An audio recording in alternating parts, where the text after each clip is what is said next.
ये आतंकवाद का धर्म नहीं होता, वो तमाम कांग्रेसी नेता कहते हैं जब आतंकवादी हमला होता है ताकि वो अपने वोट बैंक को साध सके और तुष्टीकरण की राजनीति को आगे बढ़ा सके। सेना, संत, सनातन और संविधान, इन चारों पर कांग्रेस पार्टी ने 17 वर्षों तक आक्रमण किया।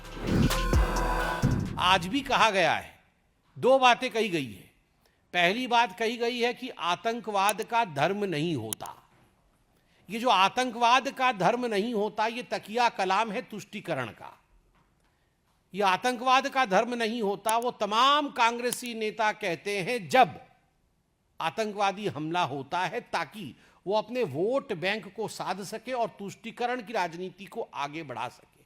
और उसी सांस में, in the same breath, Prithviraj Chauhan कहते हैं आतंकवाद का धर्म तो नहीं होता है, कहना ही है तो आप कहो हिंदू आतंकी या सनातन आतंकी। वाह, आतंकवाद का धर्म नहीं होता मगर हिंदू आतंकी और सनातन आतंकी कहो, कहना ही है तो।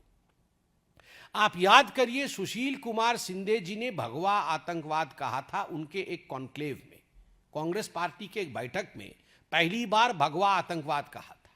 और जब विगत वर्ष उनसे पूछा गया कि आपने सही किया या गलत किया भगवा आतंकवाद के शब्द का प्रयोग करके, तो सुशील कुमार शिंदे मुस्कुराते हुए कह रहे थे, मैंने अपने मन से नहीं किया, मुझे तो लगता है मैंने गलत किया, मगर जो आला कमान ने कहा, जो मुझे मेरी पार्टी ने कहा कि आप भगवा आतंकवाद, सैफरन टेरर का प्रयोग करिए, मैंने वो प्रयोग किया। मतलब आला कमान कौन है?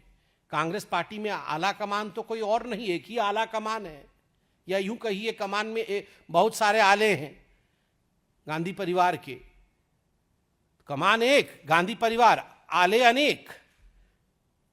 प्रियंका गांधी वाड्रा, राहुल गांधी, सोनिया गांधी, तो ये सारे गांधी परिवार के लोगों ने ही सुशील कुमार शिंदे के ऊपर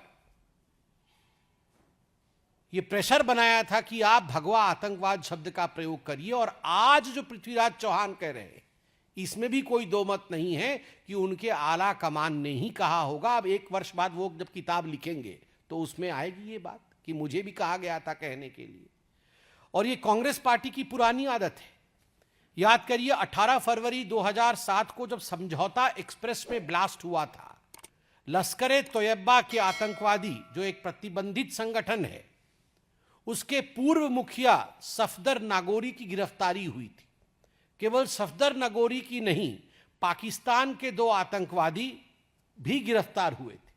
मगर इन सभी लोगों को कांग्रेस पार्टी ने 14 दिनों के अंदर, मात्र 14 दिनों के अंदर, और सफदर नागोरी एवं पाकिस्तान के वो 2 आतंकवादी मान गए थे कि हाँ हम ही हैं जिन्होंने बॉम्ब ब्लास्ट कराया था समझौता एक्सप्रेस में, उसके मानने के पश्चात, कन्फेशन के पश्चात भी मात्र 14 दिनों के अंदर छोड़ दिया गया। 2007 में हैदराबाद के मक्का मस्जिद बॉम्ब ब्लास्ट में भी पुख्ता सबूत थे कि हुजी इसमें इन्वॉल्व थी। 100 आतंकवादियों को गिरफ्तार भी किया गया था, मगर सभी को कांग्रेस पार्टी ने बाद में छोड़ दिया गया। ठीक उसी प्रकार की परिस्थिति 26/11 के समय भी हुई थी। 26/11 के समय, खैर राहुल गांधी पार्टी कर रहे थे ये अलग विषय है, मगर उनके नेता 26/11 आरएसएस की साजिश, दिग्विजय सिंह, इस प्रकार की किताब निकाल रहे थे। कहीं ना कहीं पाकिस्तान को क्लीन चिट देने का काम कर रहे थे, आतंकियों को खुला छोड़ने का काम कर रहे थे। स्वाभाविक है, जिस दिग्विजय सिंह के लिए और जिस गांधी परिवार के लिए जाकिर नायक अपोस्टल ऑफ पीस, शांति दूत है, और जाकिर नायक के एनजीओ से जो पार्टी पैसे लेती है, जो राजीव गांधी फाउंडेशन पैसे लेती है, उनसे ये एक्सपेक्ट करना कि वो हिंदू आतंकवादी नहीं कहेंगे, वो भगवा आतंकवादी नहीं कहेंगे, वो सनातनी आतंकवादी नहीं कहेंगे, ये अधिक है। ये जो पूरा प्रक्रिया हुआ है मालेगांव के ब्लास्ट का, 17 वर्षों बाद निर्दोष घोषित किए गए हैं। जो साथी निर्दोष घोषित किए गए हैं भारतवर्ष के, उनमें से एक सेना में है, उनमें से एक साध्वी है। सेना, संत, सनातन और संविधान, इन चारों पर कांग्रेस पार्टी ने 17 वर्षों तक आक्रमण किया।